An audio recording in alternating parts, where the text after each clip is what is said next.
The alarm klaxons screamed through Station Artemis 7, their piercing wail cutting through the artificial atmosphere like a blade. Commander Velthrax, all 7 feet of scaled Draconid authority, stormed through the central corridor with a security detail of 12 heavily armed guards flanking him. His vertical pupils contracted to slits as he surveyed the chaos. "Lock down all sections," he hissed into his comm device. "Find them, now!"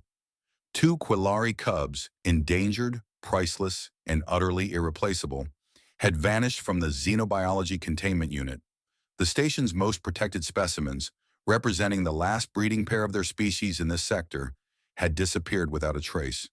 The political ramifications alone could destabilize 3-star systems. The Kalari Protectorate would demand blood, treaties would crumble, and Velthrak's career would end in disgrace. Or worse. "Sir, we've checked the ventilation systems, cargo bays, and maintenance tunnels," reported Lieutenant Krast, her antennae twitching nervously. "No biological signatures matching Kalari physiology." "Impossible," Velthrax growled. "They're cubs. They couldn't have simply vanished into vacuum."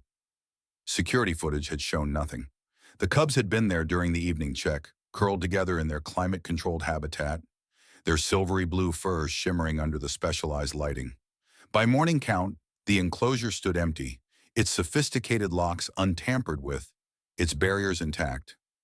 "Magic," some superstitious crew members whispered, "a curse from the void itself." Velthrax didn't believe in magic. He believed in incompetence, and someone aboard this station would answer for it. Soren adjusted his maintenance jacket as he walked through the crowd of panicked personnel, his expression carefully neutral. The heavy canvas jacket, standard issue for human engineering staff, hung loosely on his frame. He'd always preferred it oversized, more pockets for tools, better range of motion when crawling through tight spaces.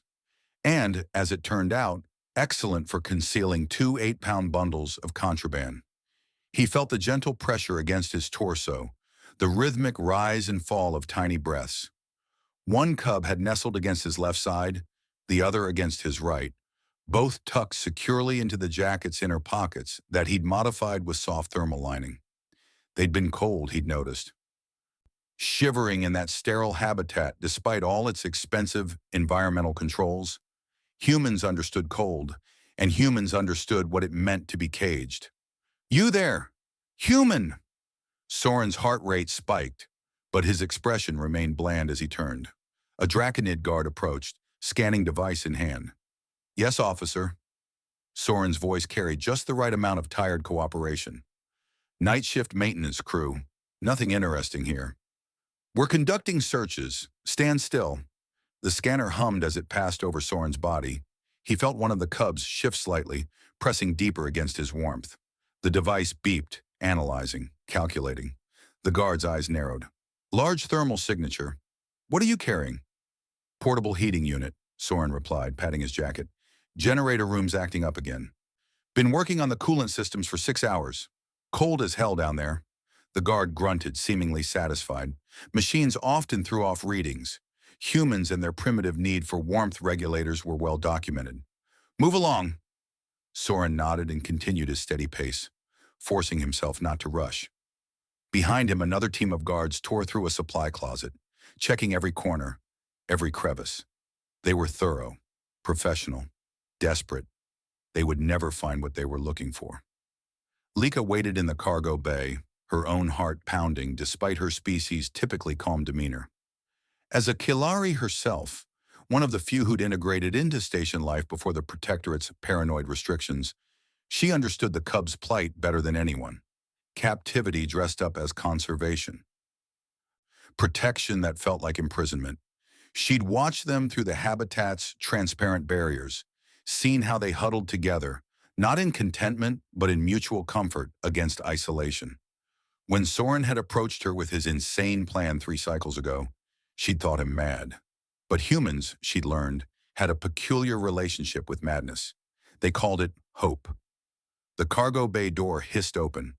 Soren slipped through, his stride still casual, unhurried.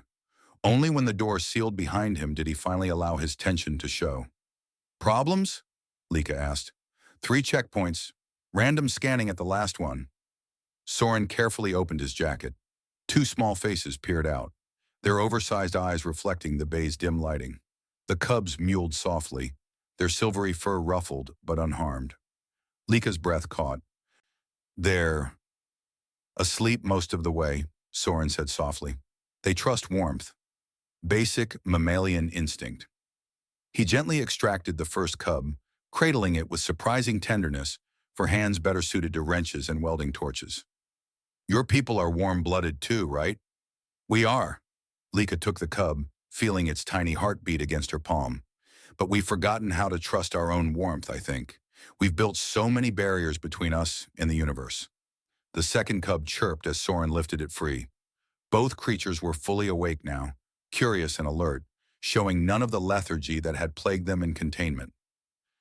The transport ship, Soren asked. Docked and ready. My cousin's vessel, registered for Quillari Protectorate space. They're expecting research samples. Lika's expression turned wry. They won't be wrong. These two will teach my people something important. What's that? That conservation and imprisonment aren't the same thing. That protection without freedom is just a prettier cage. She met Soren's eyes. Your species understands this, don't they? Soren thought of Earth's history, its zoos that became sanctuaries, its captive breeding programs that reintroduced wolves and condors and countless other species to the wild, the long, painful lessons about dominion versus stewardship. We've made every mistake you can imagine, he said. But yeah, eventually we figured some things out. The station's alarms continued their frantic song as guards checked every corner, every compartment, growing more desperate with each empty search. In the cargo bay, two cubs play wrestled on the deck plating, their chirps echoing softly off the walls. Velthrax would never understand how they'd vanished, how something so valuable could slip through his perfect security, his impenetrable protocols. But then, he'd never learned the human trick, that sometimes the best hiding place wasn't in corners or shadows, but right against a warm chest, tucked inside a jacket, wrapped in the simple trust that one species could show another. The transport launched an hour later, its departure logged and approved, carrying agricultural samples toward Quillari space. Inside, two cubs slept peacefully, finally heading home.